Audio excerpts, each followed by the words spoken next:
Dan and everything he's done for the Northern Colorado scene. Yeah!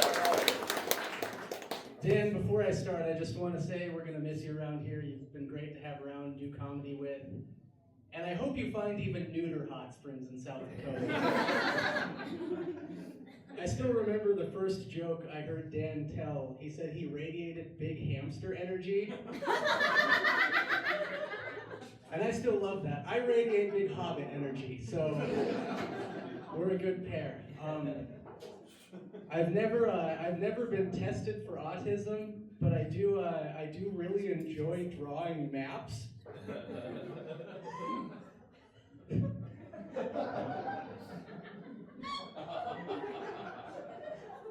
I'm gonna let you finish that. No, I do. I really enjoy drawing maps. Maybe that's a splash of autism, or maybe I'm just a regular dude who likes football, boobs, and cartography. I don't know. One time I drew a map of the United States from memory that was so detailed, my parents put it on their fridge. And let me tell you, it is not easy to get on the fridge in your 30s.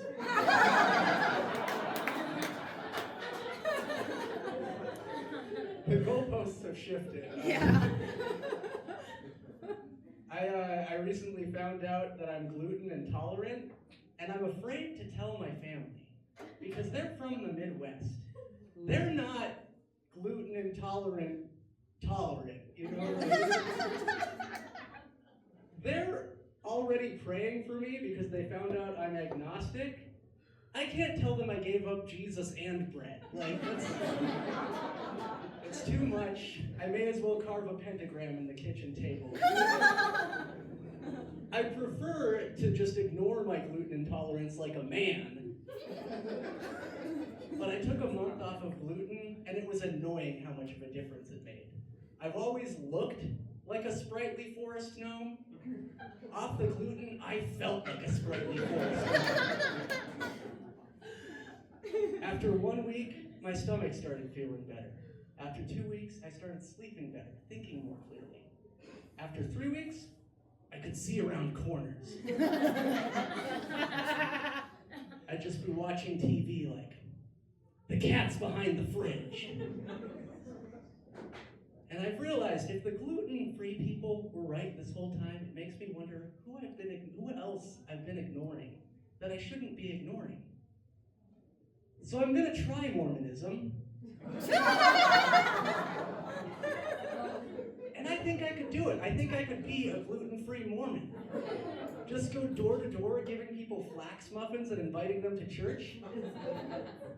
They'll be like, hey, this flax muffin makes my stomach feel better. I'll be like, oh, you think that's a miracle? Wait till you try Jesus Christ and the Church of the Latter-day Saints. It's like a flax muffin for your soul. I mentioned my family's from the Midwest. I'm originally from Minnesota. Woo! Hell yeah. For those who may not know, that is where white people were invented. Minnesota's so white, when I moved to Fort Collins, I was impressed with the diversity. The spiciest melting pot I've ever been a part of. Minnesotans have a reputation for being kind, unassuming people, but it's impossible to sound mean with a Minnesota accent. It's wild being slammed into a locker by your middle school bully and hearing, "Hand over your lunch money, you bigot." Oh my gosh. I can think of 49 states where that bully gets his ass kicked. Not by me, though. I was like, no, Derek, not another swirly. I recently started this new fun thing. I started reading my wife's romance novels. And if there's anybody here, like any single guys who are looking for someone, you should start reading romance novels. Because if you want to know what a woman's looking for in a man, it's all right there. And it turns out, all she's looking for is someone who's kind and clean and honest and loyal and chivalrous and handsome and tall and buff and young and rich stuff she's into, but none of the other kinky stuff. Yeah! And has magical powers. Yeah! And is secretly a prince. And can make her orgasm with telepathy. That's all she wants. So if you're still single, quit making fucking excuses. We have a 1-year-old son at home. He's an adorable little boy. And I hope he likes being a boy. Because with my genetics, he'll never be a man. I thought I would be a man one day. This is the closest I got. I look like a cross between a 12-year-old boy and a 50-year-old lesbian.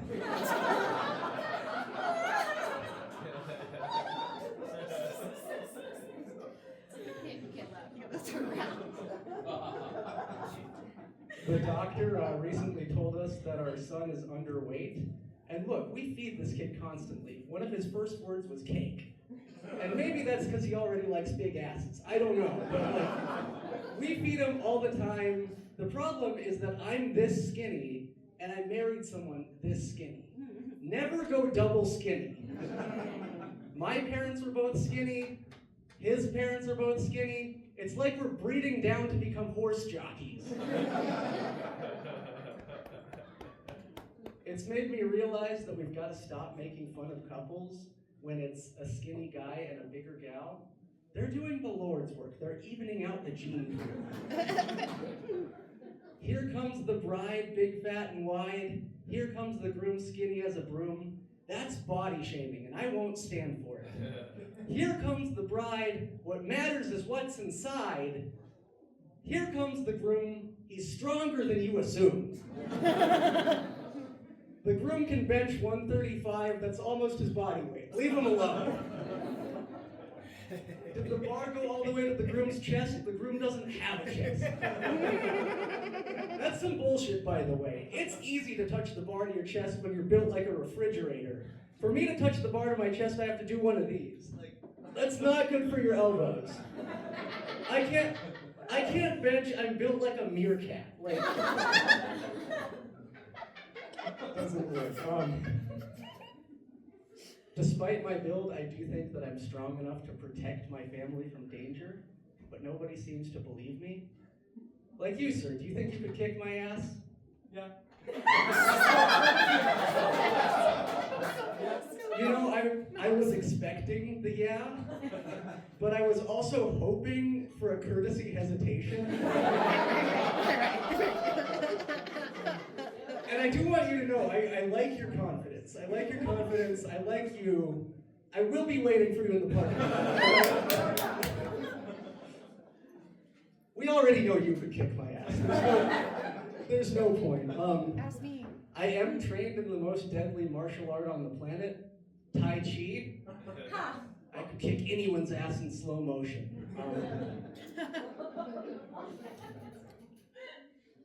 One of my friends is a history buff, and he recently told me that soon nobody alive will remember World War II. And he claimed that when that happens, the Nazis will just be another folklore villain with the same cultural relevance as pirates. And maybe he's right. I would go see Nazis of the Caribbean. That sounds like fun. You've got Captain Jens Spiro going, oh yeah! We are going to the island and we are getting some booty. I like to think I don't. I'm gonna let you go again. That's. You're my favorite audience member. And I actually think you could kick my ass too. I grew up with all boy cousins.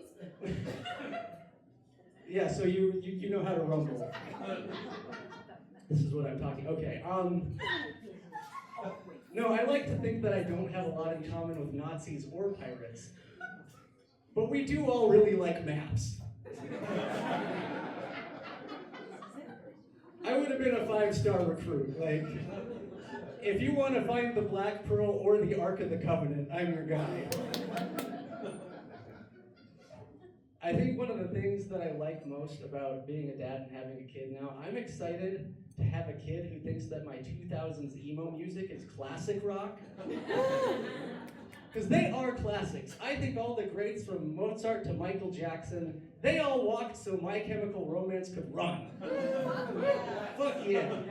And I still love going to emo concerts in 2026. Anyone else? Yes. It turns out the music is even sadder when the band's in their 40s. When a guy with a graying beard screams, "I'm not okay" into the microphone, you believe him. Thanks, I've been Peter. I'll see your ass in the parking lot.